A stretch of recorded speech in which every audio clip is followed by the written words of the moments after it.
Well, South African Policing Union, or SAPU, says that they condemned the death of innocent bystander Mthokozisi Ntumba during student protests at Wits University last week. They also say that they are concerned that 4 policemen have already been tried and found guilty by the court of public opinion.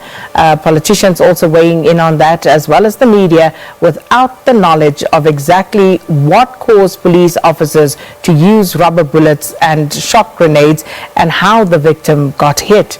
Joining us now to discuss this is SAPU spokesperson Lesiba Thobakgale. Thanks so much for your time. Welcome to Morning Live. We appreciate being here. Thank you. So let's start off with the assertion that you are concerned about this trial by media and that public opinion has already been pronounced. Why do you believe that the 4 officers may not get a fair trial?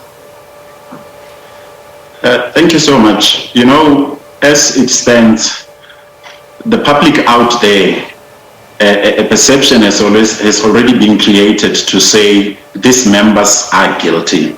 Whereas we know there is a Criminal Procedure Act which outlines what should happen in case incidents like this have happened. To us, it's an unfortunate incident that occurred, and we are very sorry to the family of Ntumba in terms of what happened to him. But we want to put it out there to say our members are facing situations where they have to deal with public order policing. And at all time, they need to be alert and they need to take a decision within a split of a second in order to say what is it that is going to happen. And sometimes the unfortunate happens. So we wish to say to the public out there that there is a code of law that is there to look at the merits and facts around this matter, and then that code of law should be the one that makes a clear determination to say indeed what really happened and what is the cause thereof. But surely the courts should I say, sufficiently capacitated to make the judgment in the manner in which you proclaim. Does that mean, however, that the public is then precluded from voicing their views on a matter? No, we cannot say the public is not allowed to voice out their matter.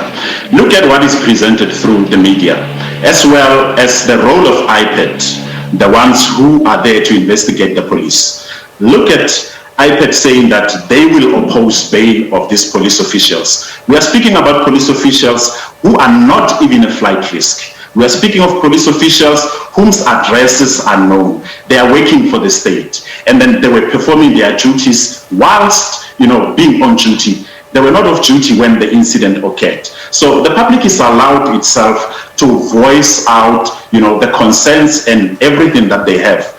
And at the same time, allow the law to take its course. And we also wish to raise this issue to say that when the police officials are performing their duties out there, they are out there to serve the interests of the public, whereas they are representing the state at all times. I'm just curious to know whether, Lesiba, you saw the visuals, especially the ones that were obtained by SABC of what had happened during that particular shooting incident.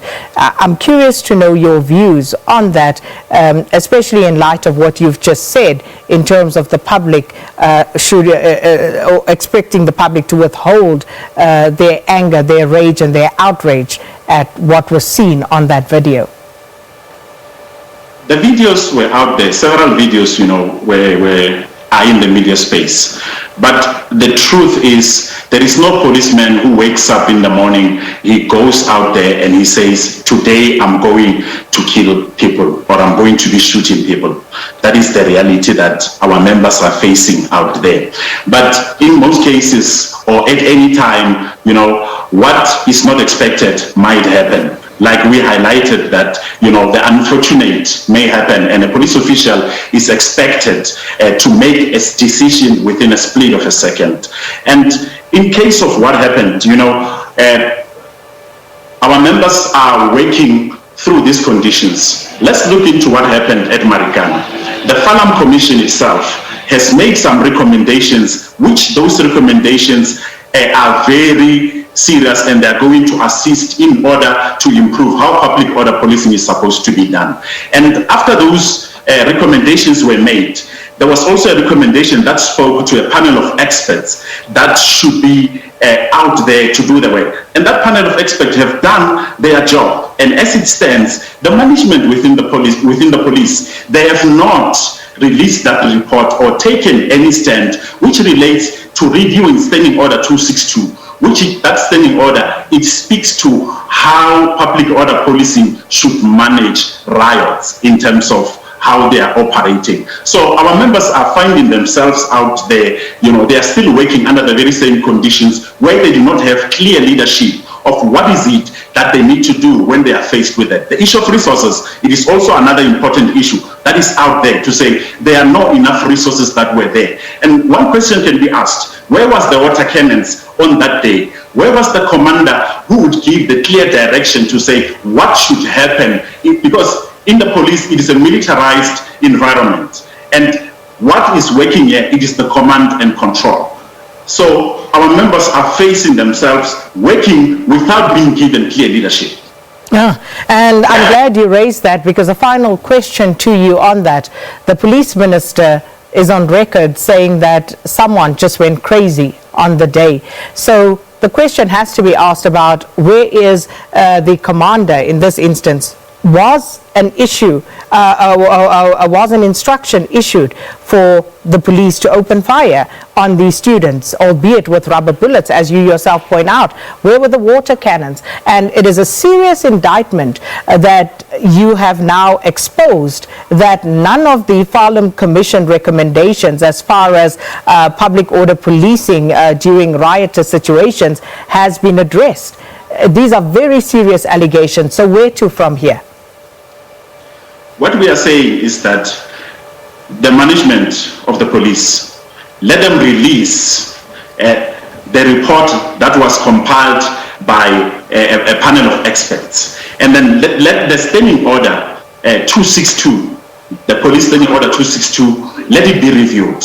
Let there be everything that was mentioned within the Farlam Commission, all those recommendations, let them be implemented in order to ensure that members out there, they are protected at all times, to ensure that members, when they are performing their duties, they can perform their duties with resources. And we are also saying that management needs to take center stage. Commanders who are issuing instructions within these incidents, they need to ensure that at all times, there is guarantee that members are performing their duties with full capacity of resources, so that there are no incidents where somebody might end up losing their life. Well, we have to leave it there. Thank you so much, Lesiba Thobakgale, who is from the South African Police Union, or SAPU, talking to us about their concern about the 4 accused police officers in the case involving the death of innocent bystander Mthokozisi Ntumba during student protests at Wits University last week. And the concern is for whether these 4 police officers will actually receive a fair trial. And he invokes Marikana there, but we know since then, Andries Tatane, Collins Khoza, Mido Masia, Julius Little, what's his first name, Nathaniel Julius, all of these are people who have died innocently at the hands of police. So the list goes on, and certainly one that we will keep an eye on. But back now to KwaZulu-Natal, where